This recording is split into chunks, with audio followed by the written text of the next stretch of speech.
Assalamualaikum warahmatullahi wabarakatuh.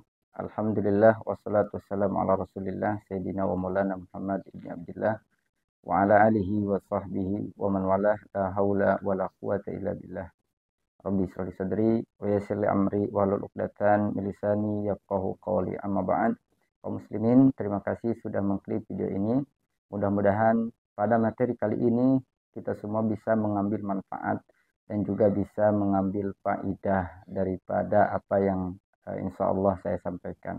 Materi yang akan kita angkat pada kesempatan kali ini adalah terkait masalah hukum. Di sebagian kelompok bahwa hukum itu hanya berlandaskan terhadap Al-Quran dan hadis, sehingga berbenturan antara hukum syariat, hukum secara akal nalar pemikiran sesuai dengan hukum kebiasaan.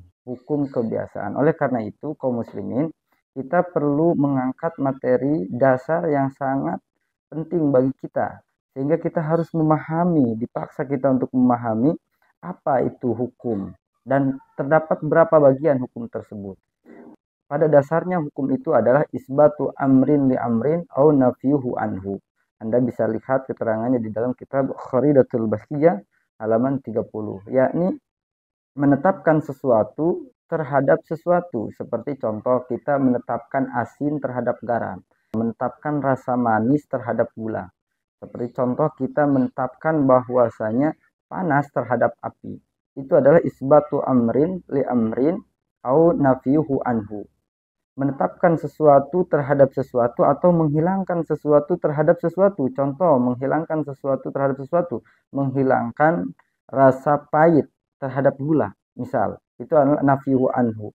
Seperti contoh lagi, menetapkan adanya sifat kudrat kepada Allah Subhanahu wa Ta'ala. Seperti contoh, menetapkan sifat sama basornya Allah Subhanahu wa Ta'ala.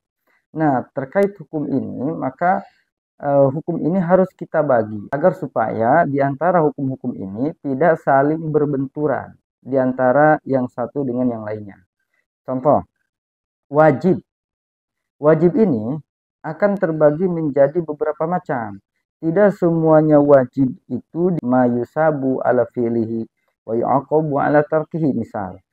Sesuatu yang kalau dilakukan itu mendapatkan pahala, kemudian kalau ditinggalkan itu mendapatkan siksa, semuanya tidak terfokus kepada itu. Ada juga wajib yang maknanya bukan itu. Seperti contoh, wajib Allah tersifati dengan sifat wujud.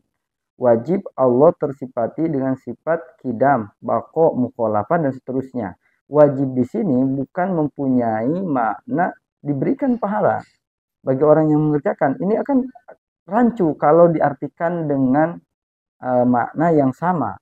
Beda lagi halnya wajib ketika berkaitan dengan kebiasaan. Contoh, orang wajib hangus ketika dia terbakar. Wajib kenyang ketika dia makan. Nah, wajibnya di sini bukan pula wajib yang dimaksudkan di dalam sesuatu yang dapat pahala kalau dikerjakan dan mendapatkan siksa kalau ditinggalkan. Baik, ya ikhwan fillah yang dimuliakan oleh Allah Subhanahu wa Ta'ala, agar ucapan saya itu bukan berdasarkan pemikiran saya membawakan beberapa buku referensi. Di antaranya ada kitab Jauharut Tauhid, karya daripada Syekhul Islam Ibrahim bin Muhammad Al-Bajuri. Kemudian ada kitab Hasyiah Ad-Dasuki ala Ummi Barahin, yakni syarah daripada kitab Ummu Barahin, karya daripada Said Muhammad bin Yusuf As-Sanusi. Kemudian juga ada kitab Fathul Majid, yakni syarah daripada kitab Durrul Farid. Nah, saya tahu teman-teman semua ingin yang instan-instan saja. Di antara referensi itu saya akan bukakan satu kitab, misalkan di dalam kitab Fathul Majid. Di sini dijelaskan bahwa wajib itu huwa alladzi la yumkinu adamuhu.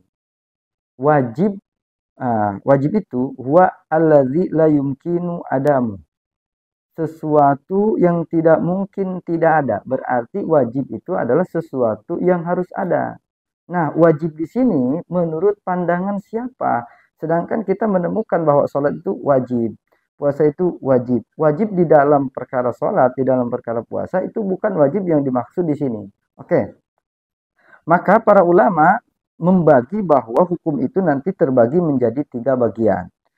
Yakni ada hukum syara, kemudian ada yang kedua yakni hukum akal. Kemudian yang ketiga ada hukum adat. Masing-masing ketiga hukum ini berbeda di dalam sisi pemaparannya.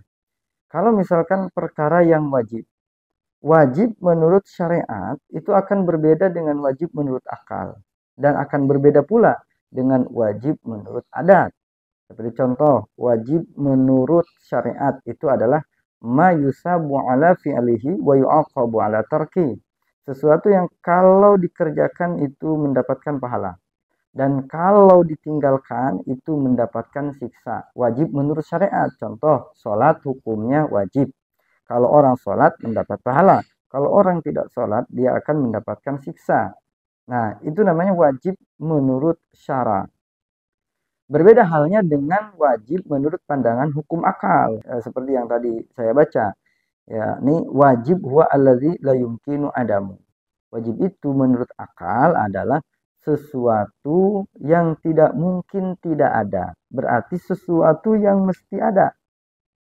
Nah, ini yang menetapkan wajib ini adalah akal manusia.